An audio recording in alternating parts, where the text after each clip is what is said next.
प्यारे बच्चों, आप सभी का फिजिक्स क्लासेस में स्वागत है। आज हम लोग अगला चैप्टर पढ़ेंगे, वैद्युत चालन, इलेक्ट्रिक कंडक्शन, जो कि बोर्ड एग्जाम के लिए महत्वपूर्ण चैप्टर है। इसमें से बहुत सारे क्वेश्चन बोर्ड परीक्षा में पूछे जाते हैं, डेरिवेशन, डेफिनेशन और अंकित प्रश्न। इसको आप लोग अच्छे से पढ़ेंगे। तो आइए हम लोग, सबसे पहला हेडिंग आप सभी को मैं बताऊंगा, इलेक्ट्रिक करंट, वैद्युत धारा। वैद्युत धारा, जैसा कि आप क्लास 10 में पढ़े हो, किसी वैद्युत परिपथ में आवेश प्रवाह की दर को हम क्या कहते हैं? वैद्युत धारा कहते हैं। तो अब थोड़ा सा और इसको हम विस्तृत में जान जाएं कि हम जानते हैं कि किसी वैद्युत क्षेत्र में स्थित आवेश पर एक बल आरोपित होता है। धन आवेश पर इस बल की दिशा वैद्युत क्षेत्र के अनुदिश तथा ऋण आवेश पर वैद्युत क्षेत्र के विपरीत होती है। यदि आवेश गति करने के लिए स्वतंत्र है तो वह इस बल के अंतर्गत गति करने लगता है। वह इस बल के अंतर्गत क्या करने लगता है? गति करने लगता है। वैद्युत आवेश की गति की अवस्था को ही हम वैद्युत धारा कहते हैं। क्या बोले एक बार फिर से आप लोग सुन लें? वैद्युत आवेश की गति की अवस्था को ही हम वैद्युत धारा कहते हैं। दूसरे शब्दों में हम कह लें तो किसी वैद्युत परिपथ में आवेश प्रवाह की दर को वैद्युत धारा कहते हैं। पैराग्राफ आप चेंज करके लिखेंगे, किसी परिपथ में एक सेकेंड में जितना आवेश प्रवाहित होता है उसे ही उस परिपथ की वैद्युत धारा कहते हैं। अतः यदि किसी परिपथ में एक सेकेंड में Q आवेश प्रवाहित हो तो I is equal to Q by T, I is equal to Q by T. ये हो जाएगा आपका I is equal to Q by T. अब यहां देखो बच्चे, इसके फार्मूला से I का यानी I वैद्युत धारा का जो मात्रक होता है वो एम्पियर होता है।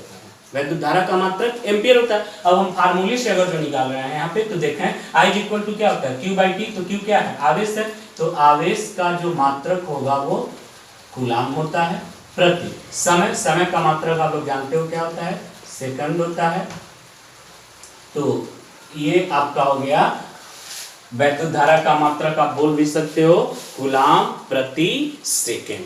क्या लिख सकते हैं? कूलाम प्रति सेकेंड। अब लिख लेना पैरा चेंज करके, यदि Q is equal to 1 coulomb, T is equal to 1 second, तब वैद्युत धारा I is equal to 1 ampere, 1 ampere.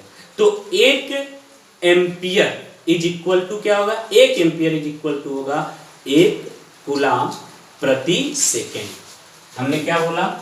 Q is equal to 1 coulomb और T is equal to 1 second, तब यहाँ पर क्या 1 ampere is equal to 1 coulomb प्रति second. क्या हो जाएगा? 1 कूलाम प्रति सेकंड। ये रिजल्ट हो जाएगा।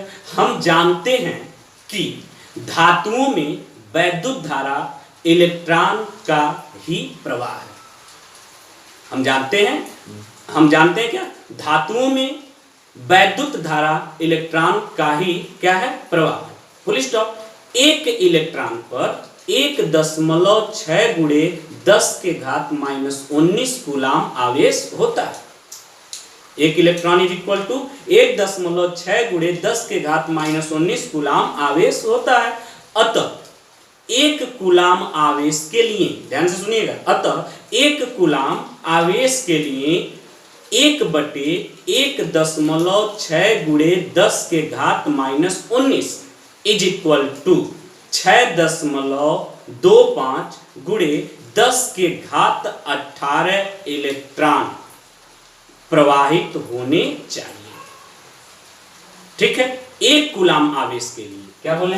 1 कूलाम आवेश, 1 कूलाम आवेश के लिए 1/1 1.6 गुणे 10 के घात -19 इज इक्वल टू 6.25 गुणे 10 के घात, क्या बोला हूं, 10 के घात 18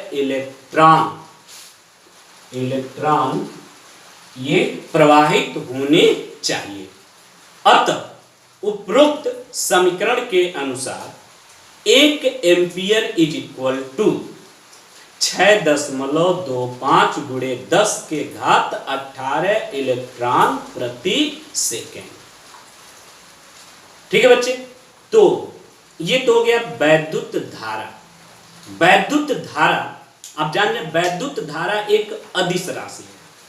अब आपके मन में चल रहा होगा वैद्युत धारा एक अदिश राशि है, इसमें तो दिशा होती है, दिशा होती है, परंतु वैद्युत धारा एक अदिश राशि है क्योंकि यह वेक्टरों के नियमों का पालन नहीं करती, वेक्टरों के नियमों का पालन नहीं करते हैं, इसलिए यह एक अदिश राशि। इसका मात्रक क्या होता है, एम्पियर, या आप बोल सकते हो कूलाम प्रति सेकेंड।